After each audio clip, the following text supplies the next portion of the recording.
اور تاریخی اعتبار سے جو رمضان کا 17واں دن آتا ہے بڑی اہمیت کا حامل ہے، خاص طور پر پورے عالم اسلام میں اس دن کو اپنے بچوں اور اپنے احباب اقربا کو بتانے کی ضرورت ہے، اس کے احیاء کی ضرورت ہے کہ اس دن کیا ہوا تھا، کیونکہ اسلام کی سب سے پہلی جنگ جو کفار و مشرکین سے لڑی گئی رسول کریم صلی اللہ تعالیٰ علیہ وسلم کی قیادت میں، آپ کی سرپرستی میں، جس کو جنگ بدر کہا گیا، وہ رمضان المبارک کی 17ویں تاریخ کو پیش آئی تھی۔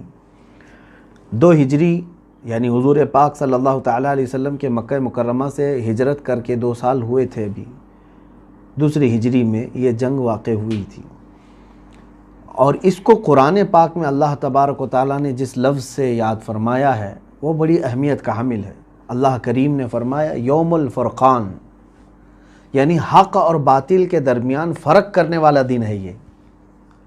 اس دن یہ حق اور باطل کے درمیان فرق کر دیا گیا ہے۔ اب اس کی تفصیلات ظاہر سی بات ہے میں ہر سال عرض کرتا ہوں، اور میں سب سے گزارش بھی کرتا ہوں کہ یہ ہماری تاریخ ہے جو اپنے بچوں میں منتقل ہوتی رہنی چاہیے۔ اگر آپ ہمارے اکابرین کی اور ہمارے مجاہدین کی تاریخ بچوں کو نہیں بتائیں گے تو پھر دوسرے چور جو ہے مجاہد بن کر کے تمہارے بچوں کے درمیان داخل ہوں گے، اور پھر جیسے کہ آج پورے سیلیبس کو دیکھیں، ہر جگہ کا سسٹم، سارے لوگ ذہن پر کنٹرول کرنے کے لیے نہ جانے کیسی کیسی شخصیات کو ہیرو بنا کر ہمارے بچوں کے ذہن میں ان کی تصویریں بٹھا دیں گے۔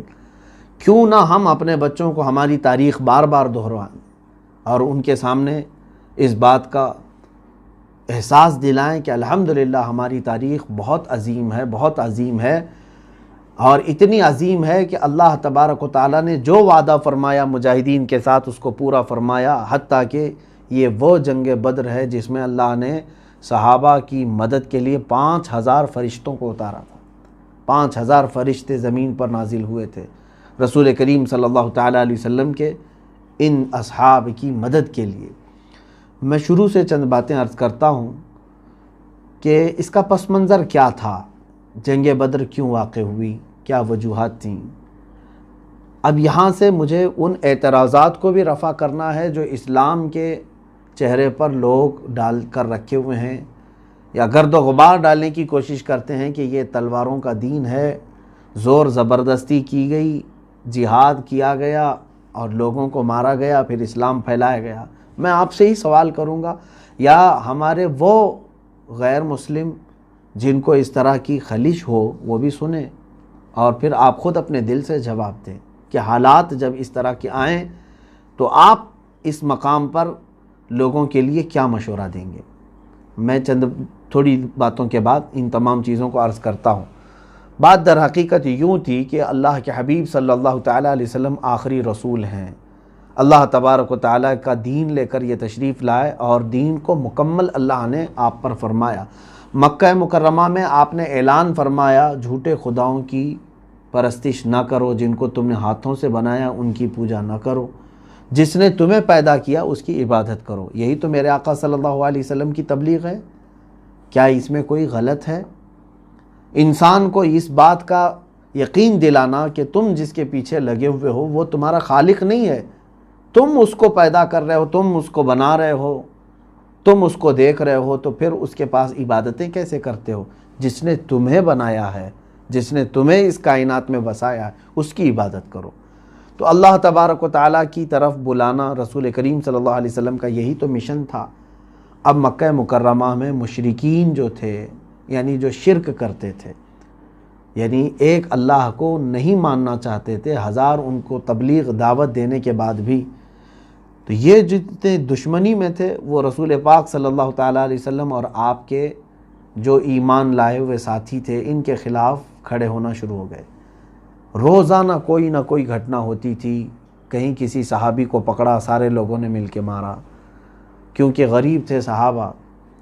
13 سال تک یہ مصیبتیں برداشت کیا میرے آقا صلی اللہ علیہ وسلم نے مکہ مکرمہ میں، لیکن مجھے آپ بتا نہیں سکتے ان 13 سالوں میں کبھی بھی رسول کریم صلی اللہ علیہ وسلم نے اپنے ان اصحاب کو لے کر کے جنگ کا اعلان کیا ہو، 13 سال تک نہیں کیا۔ تو یہ مکی دور جو تھا وہ برداشت کرنے کا دور تھا، تحمل کا دور تھا۔ رسول کریم صلی اللہ تعالیٰ علیہ وسلم کے ساتھ کیا نہیں کیا ان لوگوں نے، مکہ والوں نے؟ سوشل بائیکاٹ کیا اور آپ کے اصحاب کو آپ کے سامنے مارا، قید کیا، شہید بھی کیا۔ حضرت عمار بن یاسر، حضرت سیدہ سمیہ رضی اللہ تعالیٰ عنہ، یہ وہ لوگ ہیں جو مکہ میں ہی شہید ہو چکے تھے ابتدائی اسلام میں، جن کو مکہ کے کفار نے بنا کسی جرم کے مار دیا تھا۔ اب یہ تمام ظلم و ستم ہوئے، اللہ کا حکم ہوا، میرے آقا صلی اللہ علیہ وسلم نے کیا فرمایا؟ مکہ سے ہجرت فرما کر مدینے تشریف لے آئے، مائیگریٹ کیا۔ یہ مائیگریشن اسلام میں ایک بہت اہم رول ادا کرتی ہے۔ حضور اکرم صلی اللہ تعالیٰ علیہ وسلم نے اپنے اصحاب کو حکم دیا کہ تم جہاں کہیں ہو مدینہ ہجرت کر کے آ جاؤ۔ مدینہ طیبہ چونکہ مکہ کی طرح نہیں تھا، وہاں کے لوگ نرم دل کے تھے، نرم طبیعت کے تھے، انہوں نے رسول کریم صلی اللہ علیہ وسلم کا استقبال کیا۔ اب مدینہ طیبہ میں حضور صلی اللہ علیہ وسلم کو تبلیغ اسلام میں کوئی دقت نہیں تھی، علل اعلان آپ اسلام کی دعوت دے رہے تھے، اور وہاں حضور پاک صلی اللہ علیہ وسلم کے پہنچنے سے پہلے ہی 70 سے زیادہ لوگ اسلام لا چکے تھے۔ کہاں پہ؟ مدینہ طیبہ۔ اب امن و امان کا ماحول قائم ہوا۔ رسول کریم صلی اللہ علیہ وسلم نے مدینہ طیبہ میں جاتے ہی مسجد بھی بنائی اور صحابہ اکرام کو بسایا، عقد مواخات قائم کیا، یعنی بھائی چارگی قائم کی انصار اور مہاجرین کے درمیان۔ یہ سب حالات تو مکہ والوں کو پہنچ ہی رہے تھے۔ اب وہ جل بھن گئے کہ ہمارے آنکھوں کے سامنے سے یہ صحیح سلامت نکل گئے، ہم ان کو مار نہیں سکے، اور مدینے میں جا کر کے یہ بس گئے ہیں اور کھلم کھلا ساری چیزیں کر رہے ہیں۔ تو یہاں پر مکہ والوں کی یہ جو جلن تھی، جو حسد تھی، ان کو کچھ نہ کچھ کرائم کرنے پر ابھار رہی تھی، اور ایسا نہیں کہ انہوں نے کچھ نہیں کیا۔ حضور پاک صلی اللہ علیہ وسلم کے پیچھے تلاشی کے لیے راستے میں ہی کتنی مرتبہ کتنے لوگوں کو لگایا، پھر جب حضور مدینے پہنچ گئے، حالات سازگار ہو گئے، تب بھی مکہ کے ڈاکو تھوڑے تھوڑے سے تعداد میں آتے، مدینے کے آس پاس جہاں کہیں صحابہ ان کو ملتے ان کو مار دیتے تھے۔ مجھے بتاؤ، کیا یہ امن و امان میں خلل ڈالنے والے کو آپ برداشت کریں گے؟ آج ہمارے ہندوستان کے بارڈر کے ارد گرد بھی اگر کوئی دوسری کنٹری کا نظر آئے تو ہم کیا کرتے ہیں اس کے ساتھ؟ اس کو پکڑ کے گرفتار نہیں کرتے؟ ارے مچھیرے جو سمندروں میں ادھر سے ادھر چلے جاتے ہیں تو گرفتار ہو جاتے ہیں بارڈر کراس کریں، لیکن مدینے میں کنٹینیو 1 سال تک وہ شب خون مارتے رہے۔ راتوں کو آتے تھے، کبھی باغیچوں میں درخت جلا دیا کھجوروں کے، اور صحابہ جو کام پر ہیں ان کو مار دیا۔ یہ سب حالات ہونے لگے۔ اللہ کے حبیب صلی اللہ تعالیٰ علیہ وسلم نے یہ 1 سال تک مکمل برداشت فرمایا۔ پھر ہوا یہ کہ حضرت سعد بن معاذ رضی اللہ تعالیٰ عنہ، جو انصار صحابہ کے سردار تھے، یہ مدینہ طیبہ سے مکہ عمرہ کے لیے گئے ہوئے تھے، طواف کر رہے تھے۔ ابو جہل آیا اور کہا کہ تم جو ہے محمد کو اور ان کے ساتھیوں کو پناہ دے کر کے رکھے ہو مدینے میں، تو تم کیا سوچتے ہو کہ ہم تم کو کھلے عام ایسی طواف کرنے دے دیں گے؟ تم ہمارے دشمنوں کو پناہ دیے ہوئے ہو اور تم یہاں آ کر کے مکہ میں طواف کر رہے ہو امن کے ساتھ، کیا ہم تم کو طواف کرنے دے دیں گے؟ حضرت سعد بن معاذ نے اس کی دکھتی رگ ایک پکڑ لی تھی۔ کیا یہی سبب بنا جنگ بدر کا؟ میں آپ کو بتا رہا ہوں، یہ شروع میں باتیں میں کیوں کہہ رہا ہوں، اس لیے اس نے کہا، اے ابو جہل، روکنا ہے تو روک کے دکھا مجھے طواف۔ میرا طواف روکتا ہے اور تو مجھے مکہ سے دور کرتا ہے، تو پھر میں ایسی چیز سے تم لوگوں کو روکوں گا جو تمہارے لیے وبال جان بن جائے گی۔ وہ کیا ہے؟ پورے مکہ والوں کی تجارت کا جو راستہ تھا ملک شام، وہ مدینہ ہو کے ہی گزرتا تھا۔ مین سپاٹ پر تھے مدینے والے، اور اگر انہوں نے راستہ روک دیا تو مکہ کی ساری تجارت ختم ہو جائے گی۔ نہ ملک شام کا کوئی قافلہ ادھر آئے گا، نہ مکہ والے اپنی تجارت کے لیے ملک شام جائیں گے۔ تو یہ مین شاہراہ پر اگر صحابہ مدینہ طیبہ سے نکل کر راستہ روک لے، ابو جہل کو انہوں نے یہ جو دھمکی دی وہ خاموش ہو گیا، پیچھے ہٹ گیا۔ اب بات اتنی بڑھ گئی کہ ابو جہل سب کو ورغلانے لگا کہ اب تو وہ ہمارے راستے کو بھی روکنے کی بات کر رہے ہیں۔ حضرت سعد بن معاذ یہ کہہ کر کے آ گئے تو ان کے دلوں میں یہ کھلبلی مچ گئی کہ کیا حقیقت میں مسلمان ہمارا راستہ روکیں گے؟ مٹھی بھر جماعت ہے یہ۔ اور ہوا بھی کہ غیظ و غضب میں انہوں نے 10-12 لوگوں کو بھیجا ادھر ادھر کچھ شب خون مارنے کے لیے، حضور پاک صلی اللہ علیہ وسلم نے بھی اپنے 10-12 صحابہ کو بھیجا کہ اگر اس طرح سے کہیں وہ پھٹکتے ہوئے دکھیں تو ان کو ان کا راستہ دکھا دینا۔ حضرت عبداللہ بن جہش رضی اللہ تعالیٰ عنہ تھے اس میں، تو یہ گئے باہر، تو حضرمی نام کا ایک شخص جو مکہ کا تھا گرفتار ہو گیا، اس کو قتل بھی کر دیا انہوں نے۔ اب یہاں سے آگ بھڑک گئی مکہ والوں کی، حالانکہ چھیڑ رہے کون تھے؟ مکہ والے چھیڑ رہے، کنٹینیو 13 سال وہاں ستائے، اور جب ہجرت کر کے مدینے آئے یہاں پر بھی چین سے رہنے نہیں دیتے۔ اب اللہ کے نبی صلی اللہ علیہ وسلم نے فرمایا اب ناگزیر ہو گیا ہے، ان کو سبق سکھانا ضروری ہے، ورنہ یہ امن کے ساتھ چین و سکون کے ساتھ رہنے نہیں دیں گے۔ کیا کریں؟ تو حضور پاک صلی اللہ تعالیٰ علیہ وسلم کی طرف سے ایسی ہی ایک خبر پہنچ گئی مکہ میں، حالانکہ حضور پاک صلی اللہ علیہ وسلم نکلے نہیں تھے۔ ابو سفیان جو ہے اس زمانے میں کافروں کے سردار، اور ان کو قافلے کا سردار بنا کر کے ملک شام تجارت کے لیے مکہ والوں نے بھیجا اور کہا حضرمی کا ہم انتقام لے کر کے رہیں گے جو محمد کے ساتھیوں نے قتل کیا، لہٰذا پورے مکہ والے اپنے سامان تجارت جو کچھ بھی ہے سب لگا دو، اتنا نفع کما کر کے آؤں گا ملک شام سے کہ اس نفع سے ہم جنگ لڑیں گے، بہت بھاری بھرکم جنگ، اتنی کہ وہ ہمیشہ لوگ یاد رکھیں گے۔ پورے مکہ والوں میں جوش آیا، سارا مال لا کر کے لگا دیے، اور وہ سارا مال لے کر کے قافلہ کہاں چلا؟ ملک شام۔ اور افواہ پھیل گئی مکہ میں، ابو سفیان تجارت بھی کر چکا اور ساری نفع بھی کما چکا، واپس آنے کے وقت خامخواہ جو ہے ایک بات پہنچی کہ محمد صلی اللہ علیہ وسلم اپنے ساتھیوں کو لے کر کے مکہ والوں کے اس قافلے پر حملہ کرنے کے لیے نکلے ہیں۔ تو ابو جہل نے سارے لوگوں کو ورغلایا کہ اگر ایسی بات ہے تو پھر ہمیں اپنا مال تجارت بچانا ضروری ہے۔ ابو سفیان کو بھی خبر ہو گئی تھی ملک شام سے جو نکلا تھا کہ محمد صلی اللہ علیہ وسلم اور ان کے ساتھی میرے قافلے کی طاق میں بیٹھے، گھات لگا کر حملہ کر سکتے ہیں۔ اس نے قاصد بھی بھیجا تھا مکہ والوں کے کہ اپنا مال تجارت بچانے کے لیے سب لوگ نکل کے آؤ، پوری جنگ کی تیاری کے ساتھ۔ وہ لوگ 1000 کی تعداد میں وہاں سے نکلے۔ مکہ میں کوئی باقی نہیں تھا، ابو لہب صرف رہ گیا تھا، باقی سارے جتنے سرداران قریش ہیں سب کے سب نکلے تھے۔ اب نکل کر کے وہ سارے لوگ آئے، ابھی زیادہ دور مکہ سے نہیں نکلے تھے کہ ابو سفیان نے وہ مدینے کا راستہ چینج کر کے ساحلی راستوں سے اپنے قافلے کو گزارا اور مکہ تک پہنچ گیا۔ قافلہ صحیح سلامت پہنچ گیا، نہ مال لٹا، نہ حملہ ہوا، کچھ بھی نہیں ہوا، کچھ نہیں ہوا۔ ابو سفیان نے کہا ہم مال تجارت کو بچانے کے لیے نکل رہے تھے مکہ سے، اب ضرورت نہیں ہے، چلو واپس جاؤ۔ لیکن ابو جہل نے کیا کہا؟ نہیں، ہم چلیں گے بدر تک۔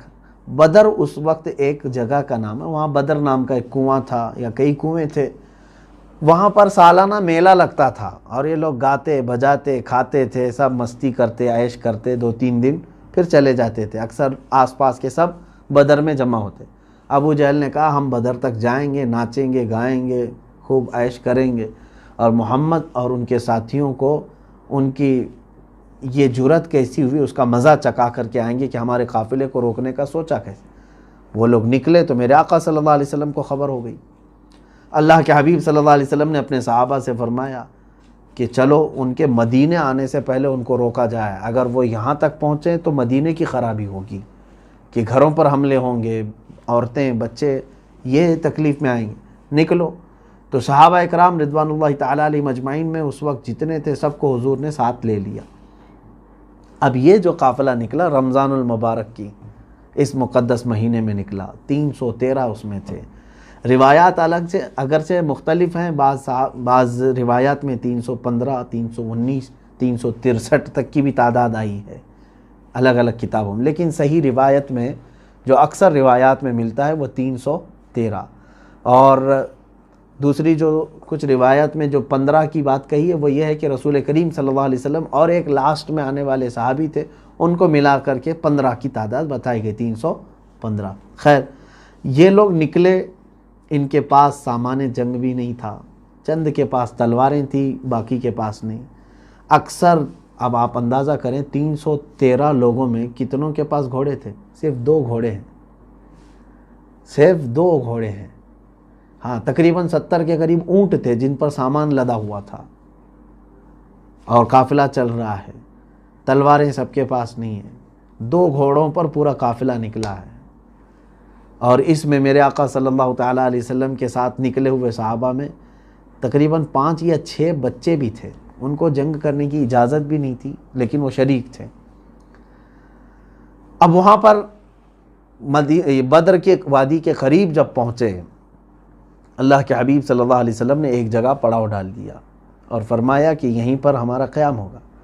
کفار و مشرکین بھی وہیں پر آ چکے تھے. اللہ کے حبیب صلی اللہ علیہ وسلم جس زمین پر اپنا خیمہ نصب کیے وہ ریتیلی زمین تھی، بالو کی زمین. پیر پھسل رہے تھے اور سارے صحابہ گھبرائے ہوئے تھے، ڈرے ہوئے تھے ان کی بڑی تعداد کو دیکھ کر کے. 1000 سے زیادہ. اور اچھا ان کے اس میں 650 لوگ زیرہ پوش ہیں اور تقریباً 100 سے زیادہ گھوڑے ہیں. کس کے پاس؟ مکہ والوں کے پاس. تلوار باز ہیں، تیر باز ہیں، سب تیاریوں کے ساتھ آئے ہوئے ہیں. اور ادھر دیکھو تو کچھ بھی نہیں ہے. تو صحابہ اکرام رضوان اللہ تعالیٰ علیہ مجمعین کا یہ پہلا اتفاق تھا اس طرح اتنی بڑی تعداد کے آمنے سامنے ہونے کا. اللہ کے حبیب صلی اللہ علیہ وسلم نے اپنے صحابہ کو جمع کیا اور پہلے ایک نصیحت فرمائی اور پھر سوال کیا، تمہارا کیا ارادہ ہے کہ یہ جنگ ہونی چاہیے؟ جنگ ہونا چاہیے یا نہیں ہونا چاہیے؟ اب اس میں صحابہ کے جو ایمان افروز جوابات ہیں ان میں سے جو صحابہ نے جو حضرت مقداد رضی اللہ تعالیٰ عنہ وہ کہتے ہیں کہ یا رسول اللہ صلی اللہ علیہ وسلم، ہم موسیٰ علیہ السلام کی قوم بنی اسرائیل کی طرح نہیں ہیں کہ اپنے نبی کو کہہ دیں کہ آپ اور آپ کا خدا جا کر لڑیں، ہم بیٹھے رہیں گے. اے نبی، ہم آپ کے دائیں بھی آئیں گے، بائیں بھی آئیں گے، آگے بھی اور پیچھے بھی، ہر وقت آپ کے ساتھ ساتھ لڑیں گے. اور پھر ایک صحابی نے کہا یا رسول اللہ صلی اللہ علیہ وسلم، ہم میں سے کسی کو بھی واپس جانے کا خیال نہیں، جہاں آپ کا پسینہ گرے گا وہاں ہمارا خون گرے گا. اللہ کے حبیب صلی اللہ علیہ وسلم نے ان کے جوابات کو تسلیم فرمایا اور اس کے بعد اب رات کے وقت رسول کریم صلی اللہ علیہ وسلم نے تسلی دینے کے لیے صحابہ سے کہا، اے میرے صحابہ نہ گھبراؤ. ان کی تعداد اگرچہ 1000 سے زیادہ ہے، سینکڑوں میں ہے، لیکن اللہ ہمارے ساتھ ہے. اللہ ہمارے ساتھ ہے. صحابہ اکرام کو پھر تسلی دینے کے لیے حضور صلی اللہ علیہ وسلم نے کیا فرمایا؟ یہ میدان میں ایک اشارہ کر کے فرمایا، دیکھنا یہاں ابو جہل کل مرے گا گر کے. عتبہ بن ربیعہ، شیبہ بن ربیعہ، یہ کفار کے بڑے بڑے لوگ ہیں. حضور نے ان کے نام لیا اور ایک ایک دائرہ کھینچ کے کہا یہ یہاں مریں گے. بس صحابہ کے لیے اتنی بات کافی تھی. جب نبی کونین صلی اللہ علیہ وسلم کی زبان سے یہ الفاظ نکلے تو اب صحابہ کا اتنا ٹینشن تو ختم ہی ہو گیا ہوگا کہ یہ تو جانے ہی والے ہیں جن کے بارے میں حضور نے نام لے کر کے کہا ان کی موت تو پکی ہے، اور جگہ بھی حضور نے بتایا. اب اللہ کے حبیب صلی اللہ علیہ وسلم نے رات کے وقت دعا شروع فرمائی. اتنی مناجات میرے رب تعالیٰ کے حضور آپ نے فرمائی اور رو رو کر کے دعا کرنے لگے اور یوں عرض کیا، اے رب ذوالجلال، تو نے جو اپنے ایمان والے بندوں کی مدد کا وعدہ فرمایا ہے وہ مدد آج تو نازل فرما، اور اگر یہ چند مٹھی بھر جماعت جو ہماری نکلی ہے ان کی اگر تو نے آج مدد نہیں کیا، مولا قیامت تک اس روئے زمین پر کوئی تیرا سجدہ کرنے والا نہیں ہوگا. حضور صلی اللہ علیہ وسلم یہ محبت بھرے جملے ہیں، اپنے رب کے حضور عرض کر رہے ہیں. پھر کبھی تیری عبادت نہیں ہو سکے گی، مولا تو ان کی مدد ضرور فرما.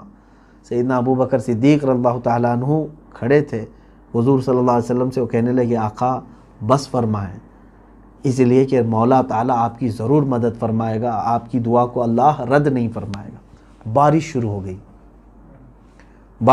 گئی رات کے وقت. اب مسئلہ ایسا تھا کہ حضور جس طرف کھڑے یا قیام کیے تھے ریت کی زمین ہے، بالو ہے، اور کفار و مشرکین نے اچھی مٹی والی زمین اپنے لیے منتخب کر لی تھی کہ گھوڑے نہ پھسلیں اس پہ. اب بارش آنے کے بعد ہوا یہ کہ ریت جم گئی، مضبوط ہو جاتی ہے، پانی گرتے ساتھ ہی ریت مضبوط ہو گئی اور مٹی والی زمین پورا کیچڑ ہو گئی. تو حضور صلی اللہ علیہ وسلم نے فرمایا یہ اللہ کی پہلی مدد ہے. ان کے پیر پھسلنے لگ گئے، چکنی مٹی تھی اور ان کے گھوڑے ادھر سے ادھر پھسلنے لگ گئے. رات کے وقت ہی اب صبح ہوئی، یہی 17 رمضان المبارک کی فیصلہ کن جنگ تھی یہ. اور کفار و مشرکین جو غرور میں چڑھے ہوئے تھے، نشہ تھا ان کو، تکبر اتنا، کھمنڈ اتنا، وہ خاطر میں نہیں لاتے، کیونکہ مکہ میں اتنا صحابہ کو مارا تھا، پریشان کیا تھا، ان کے گھر لوٹے تھے، ان کو ایسے ہی لگتا تھا کہ ابھی بھی ہم ان کو کچا چبا جائیں گے۔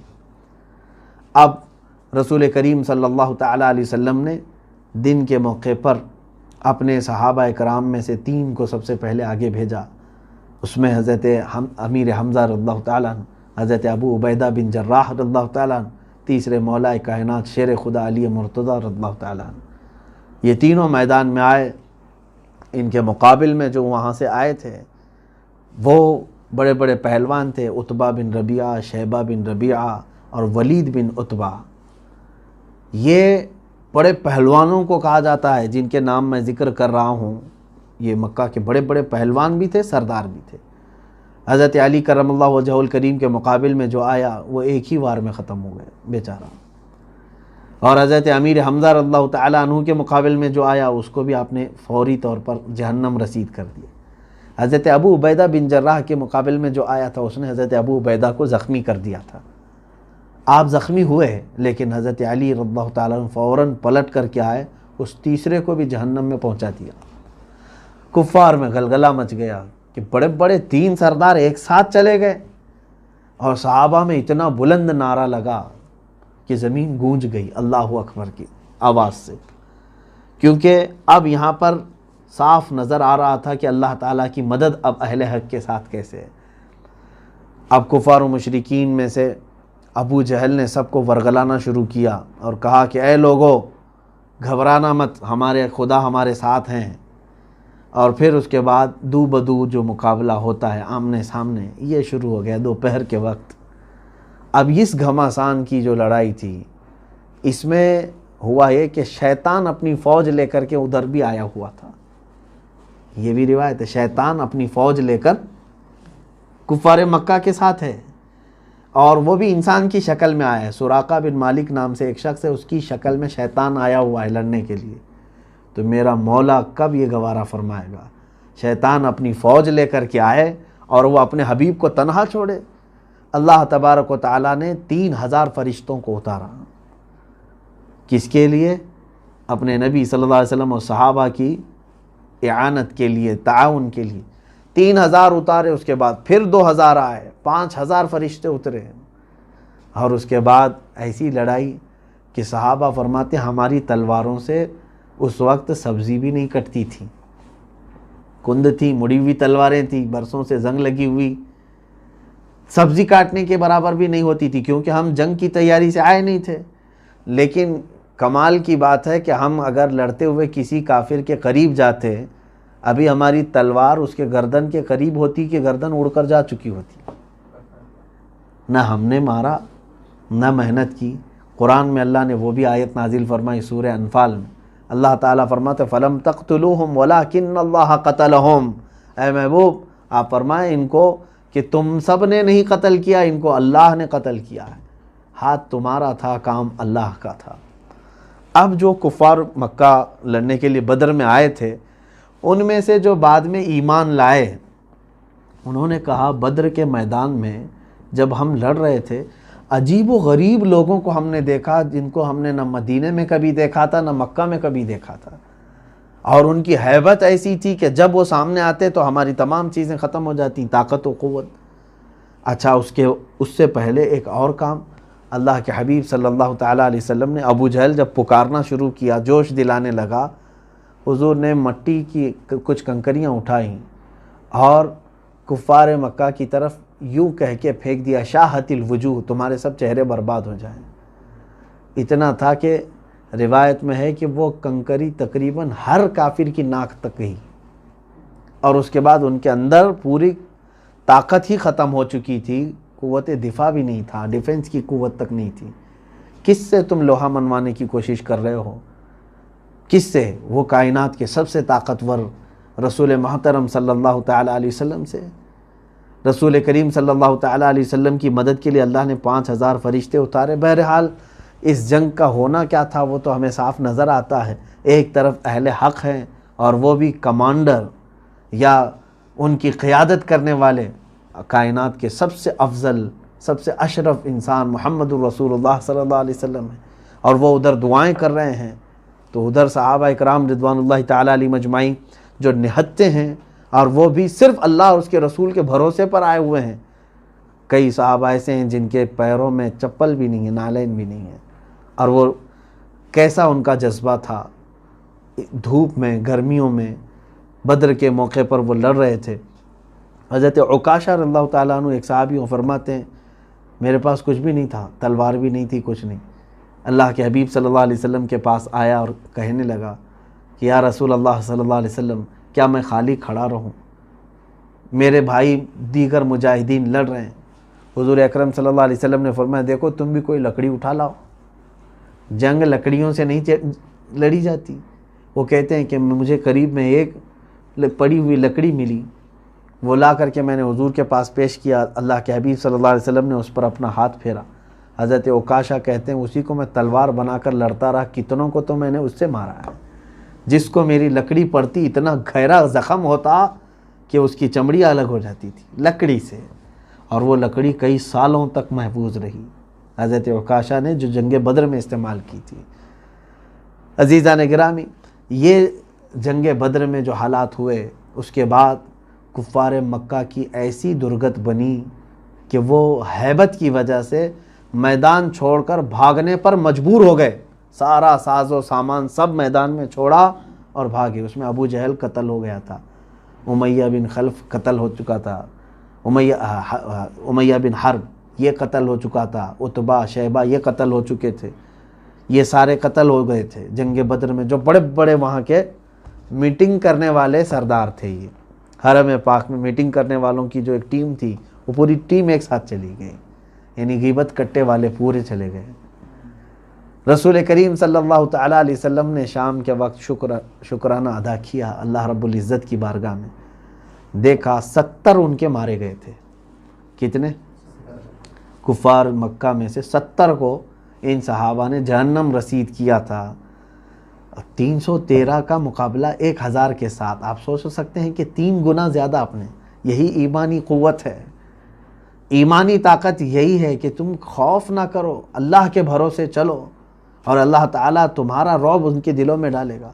انہوں نے 1000 کے ساتھ مقابلہ کیا اور 70 کو پہنچا دیا جہنم میں، اور 70 قیدی بن گئے۔ 140 اور پورا ساز و سامان ان کا سب میدان میں بکھرا ہوا، وہ مال غنیمت ہے، صحابہ کے لیے آیا، اور باقی سب جان بچا کر بھاگنے پر مجبور ہو گئے، چلے گئے۔ 70 کو گرفتار کیا گیا، 70 تو جہنم رسید ہو چکے تھے۔ اللہ کے حبیب صلی اللہ تعالیٰ علیہ وسلم نے ساری لاشوں کو جمع کیا، جس کی مل سکی ان کو سب ایک گڑھے میں ڈال دیا، اور اس کے بعد حضور نے ایک خطبہ دیا ان کے سامنے، اور کہا کہ اے لوگو، کیا میں تمہارے پاس رسول بن کر کے نہیں آیا تھا؟ کیا میں نے جو باتیں کہی تھی وہ سچ ثابت نہیں ہوئی؟ کیا تم اب نہیں دیکھ رہے ہو کہ حق کیا تھا؟ صحابہ اکرام نے دیکھا کہ حضور کس سے بات کر رہے ہیں۔ رسول کریم صلی اللہ تعالیٰ علیہ وسلم سے صحابہ نے پوچھا آقا یہ جو بدر کے مشرکین جو مارے گئے آپ ان سے خطاب کر رہے ہیں؟ کہا ہاں۔ کہا سن رہے ہیں وہ؟ حضور پاک صلی اللہ علیہ وسلم نے فرمایا ہاں، تم سے جو زندہ ہیں ان سے زیادہ وہ سنتے ہیں، ان کو سب سنائی دے رہا ہے۔ حتیٰ کہ حضور کی دوسری ایک حدیث میں ہے، میرے آقا صلی اللہ علیہ وسلم نے فرمایا مردہ چلنے والے کے چپل کی آواز تک سنتا ہے۔ تم چپل کی آوازیں نہیں سنو گے، لیکن اس کو چپل کے چلنے کی چرچراہٹ کی آواز بھی آتی ہے۔ اب یہاں اندازہ کریں، ایک بات تو مجھے یہ کہنی ہے کہ مشرکین بدر جو بدر میں آئے ہوئے تھے، قتل ہو گئے، ان کو جب رسول کریم صلی اللہ علیہ وسلم خطاب کر رہے ہیں اور یہ فرما رہے ہیں وہ سن سکتے ہیں، پھر یہاں تو لوگ اولیاء اکرام کے سننے پر اعتراض کر رہے ہیں۔ کیا اولیاء اکرام قبروں میں نہیں سنتے؟ میرے عزیزو، اگر وہ نہیں سنتے اور مومنین نہیں سنتے تو کبھی ہم کو یہ نہیں کہا جاتا تھا کہ جب بھی قبرستان جاؤ تو یوں کہو السلام علیکم یا اہل القبور۔ ہم کو یہ سکھایا گیا نا، اے قبروں والو تم پر سلامتی ہو۔ ارے جو سنی نہیں رہا ہے اس کو اے کہہ کر کے پکاریں گے ہم؟ وہ سن رہے ہیں اور جواب بھی دیتے ہیں، یہ اور بات ہے کہ وہ برزخ میں ہیں، ان کی آواز ہم تک نہیں آتی۔ بہرحال اب مسلمانوں کا اس میں کیا نقصان تھا؟ بس یہ ہے کہ 14 صحابہ اکرام شہید ہوئے تھے۔ 70 کے مقابل میں 14 کی تعداد بہت کم ہے۔ 14 صحابہ اکرام رضوان اللہ علیہم اجمعین جام شہادت نوش فرمائے، جس میں سے 13 تو وہیں پر انتقال فرما گئے تھے میدان میں۔ 14ویں حضرت ابو عبیدہ بن حارث رضی اللہ تعالیٰ عنہ راستے میں جن کا انتقال ہوا، جہاں آج بیر روحا ہے اور بعض کہتے ہیں بیر شفا، وہاں پر حضرت عبیدہ بن حارث رضی اللہ تعالیٰ عنہ زخمی حالت میں آئے تھے، واپسی کے وقت ان کا انتقال ہوا، وہ وہاں پر دفن ہوئے۔ 14 صحابہ اکرام اس میں جاں بحق ہوئے تھے۔ اللہ کے حبیب صلی اللہ تعالیٰ علیہ وسلم نے اس جنگ کو، جنگ بدر کو، قرآن پاک کی روشنی میں جو فرمایا وہ یوم الفرقان ہے، حق اور باطل میں اس دن فرق ہو گیا کہ حق کی اللہ کیسے مدد فرماتا ہے۔ اس میں جذبہ جہاد دیکھنے کے قابل ہے میرے عزیزوں کئی لوگوں کے۔ آپ سوچ سکتے ہیں جن کے پاس کچھ نہیں، ان کی کمائی کے ذریعے اس وقت تک ابھی نہیں بنے تھے، یہ جو گئے تھے اس میں سے تقریباً 60 مہاجر تھے، باقی سب انصار صحابہ تھے۔ 313 میں 60 مہاجرین اور باقی سمجھ لیں 253 کے قریب انصار صحابہ جو مدینے کے ہیں۔ انصار صحابہ کا کیا گیا تھا کہ مطلب وہ اس پورے بدر میں شریک ہوئے تھے؟ وہ تو مکہ والوں کے خلاف جو ہجرت کر کے آئے تھے ان کا حق تھا نا، لیکن انصار صحابہ نے یہ کہا کہ جو ہمارے مہاجرین صحابہ کے ساتھ ان لوگوں نے برا سلوک کیا، ہم اپنے بھائیوں کا انتقام ضرور لیں گے ان سے۔ 253 انصار صحابہ ساتھ میں تھے بدر کے موقع پر، اور 60 صحابہ مہاجرین میں سے تھے، اور شہادت میں بھی 6 جو ہے مہاجرین کے ہیں، باقی 8 انصار صحابہ کے۔ انصار صحابہ نے میرے آقا صلی اللہ تعالیٰ علیہ وسلم پر اپنی جان نچھاور کر دی ہے، اور آج تک میرے آقا کی دعا کی برکت ہے کہ الحمدللہ مدینے میں آج بھی اہل محبت ہے۔ آپ دیکھنا پورے مدینے میں چاہے نوجوانوں میں برے اعمال اخلاق اگرچہ آ گئے ہوں گے، لیکن ان کے دل کے اندر آج بھی نرمی، اجانب کے ساتھ، نئے لوگوں کے ساتھ، زائرین کے ساتھ ویسا سلوک نہیں کرتے جیسے دوسرے وحشی کرتے ہیں، سعودی دوسری جگہ جیسے جنگلی پن کرتے ہیں، مدینے والے اس طرح سے نہیں کرتے الحمدللہ، کیونکہ مدینے والے استقبال کرنے والوں میں سے ہیں، اہل محبت میں سے ہیں۔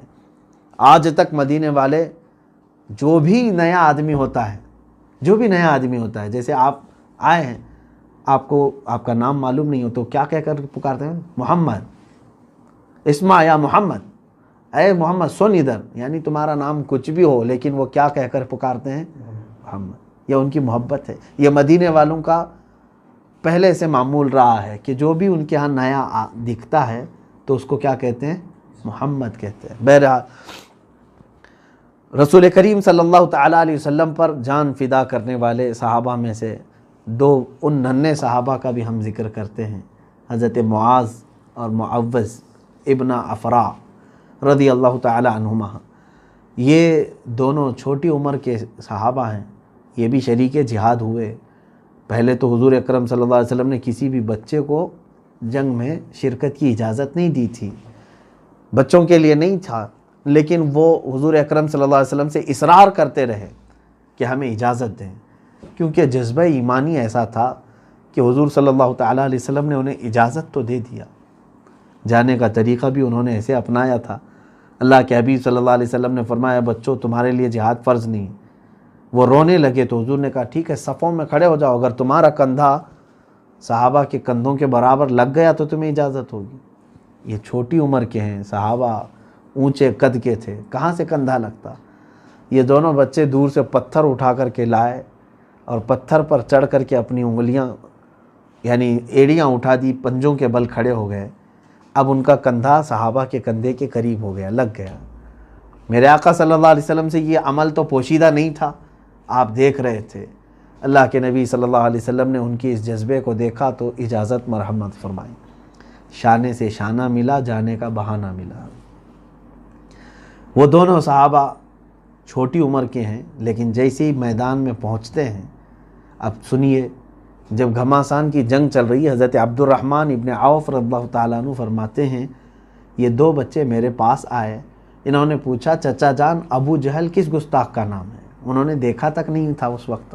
کہا بیٹا تم کیا کرو گے اس کا؟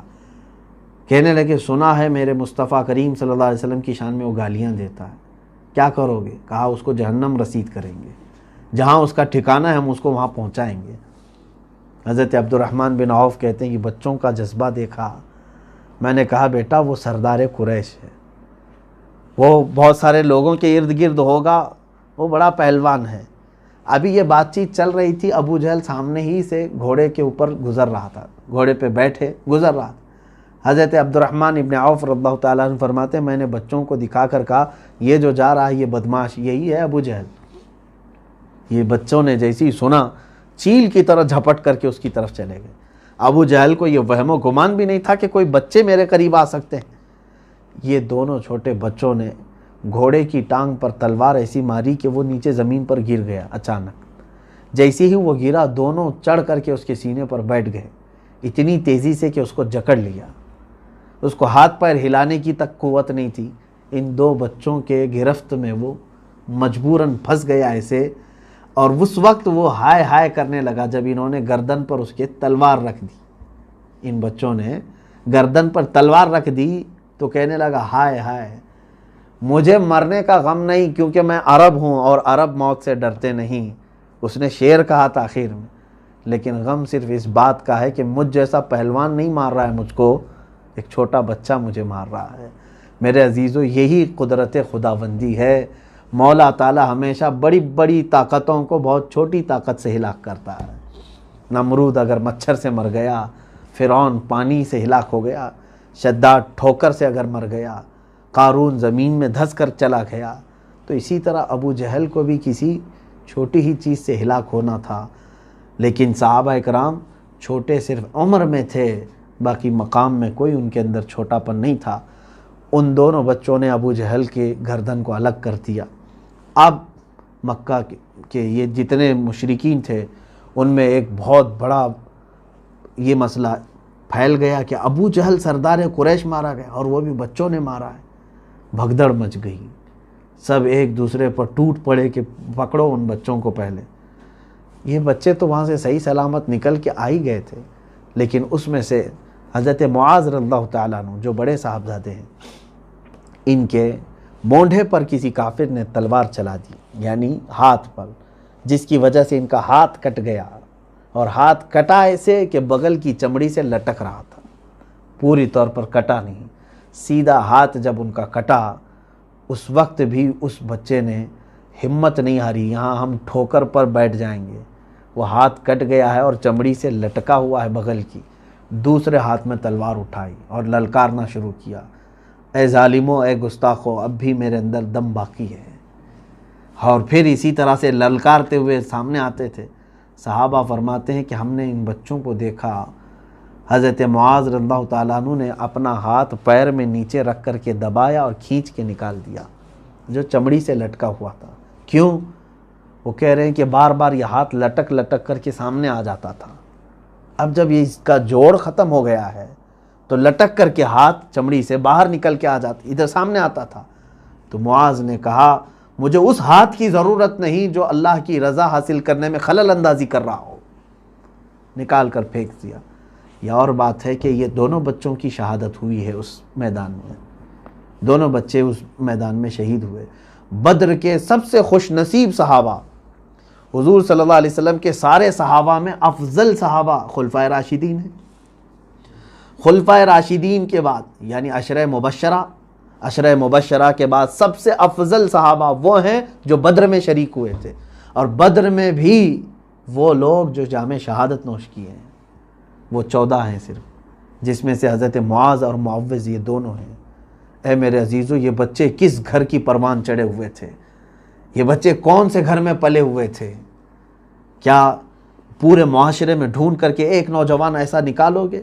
آج تو پوری دنیا میرے آقا صلی اللہ تعالیٰ علیہ وسلم کو گالیاں دینا اور گندے کارٹون بنانا اور میرے آقا صلی اللہ علیہ وسلم کی شان میں توہین کرنا ایک پورا کھیل بنا رکھی ہے۔ پورا انٹرنیٹ بھرا رہتا ہے گالیوں سے۔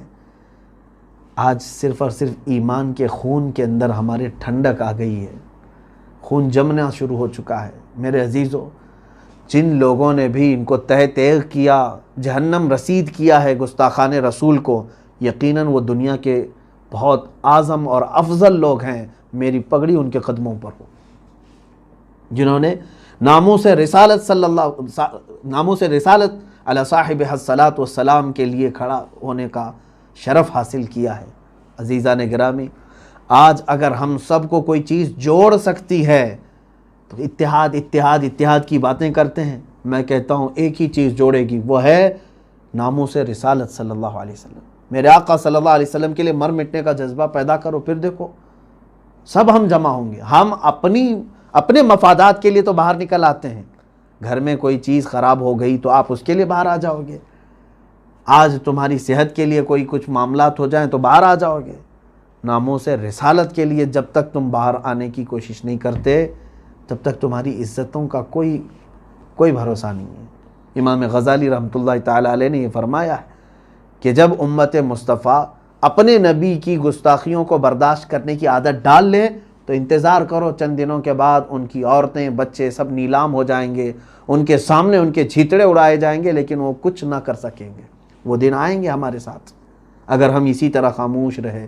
عزیزان گرامی وقار، مصطفیٰ کریم صلی اللہ تعالیٰ علیہ وسلم پر جتنے اوچھے حملے کیے تھے مکہ والوں نے، مدینے کے یہ 313 صحابہ نے ان کے دانت کھٹے کر دیے تھے، ان کو ناکوں تلے چنے چبا دیے تھے۔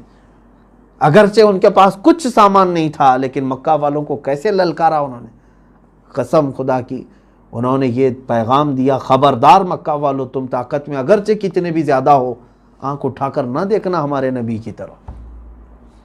بدر میں بھی اور احد میں بھی یہی ایک صحابی ہیں جو حضور صلی اللہ علیہ وسلم کے دفاع میں کھڑے ہیں، میرے آقا صلی اللہ علیہ وسلم کا خیمہ لگا سامنے، ایک وقت ایسا آ گیا کہ تیروں کی بارش شروع ہو گئی۔ جو صحابی حضور کی حفاظت کے لیے کھڑے تھے ان کے جسم پہ 80 تیر لگے تھے لیکن وہ ٹس سے مس نہیں ہوئے، ایک تیر بھی میرے نبی کی طرف نہ آنے پایا۔ وہ صحابہ کا جذبہ تھا میرے عزیزوں۔ بدر ہمیں یہی تعلیم دیتا ہے کہ اپنے بچوں کو ناموس رسالت سکھاؤ، اور اگر تم نے محبت مصطفیٰ صلی اللہ علیہ وسلم اپنے بچوں کو پلا دیا، ایک دن آئے گا کہ تم ساری محبتیں خود اکٹھا کر لوگے، ہر کوئی تمہاری محبت کرے گا، تم سے محبت کرے گا، کیونکہ اللہ کا یہ ذمہ کرم پر ہے، اللہ کے ذمہ کرم پر ہے تمہاری محبت لوگوں کے دلوں میں ڈالنا۔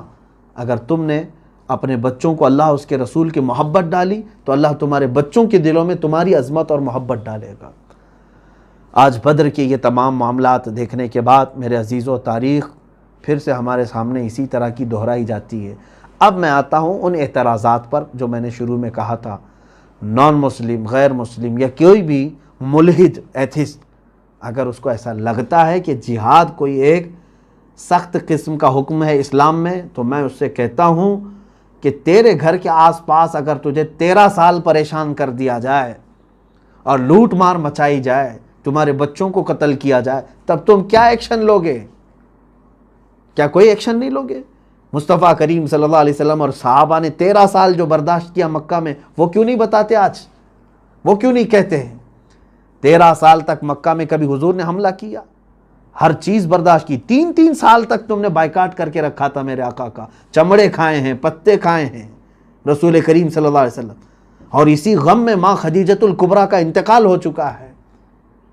حضور اکرم صلی اللہ علیہ وسلم نے پہاڑ اٹھائے وہاں پر غموں کے، اور اتنے دنوں میں کبھی پلٹ کر کے حملہ نہیں فرمایا، اور مدینہ آنے کے بعد اب بھی تم سکون سے نہیں رہنے دو گے، شب خون مارنے کے لیے 10 12 کے جتھے بھیجو گے، درخت جلا کر کے جائیں گے، نہتے صحابہ کو مار کے جائیں گے، تب بھی ہم ڈیفنس نہیں کریں گے، تب بھی ہم ڈیفنس نہیں کریں گے۔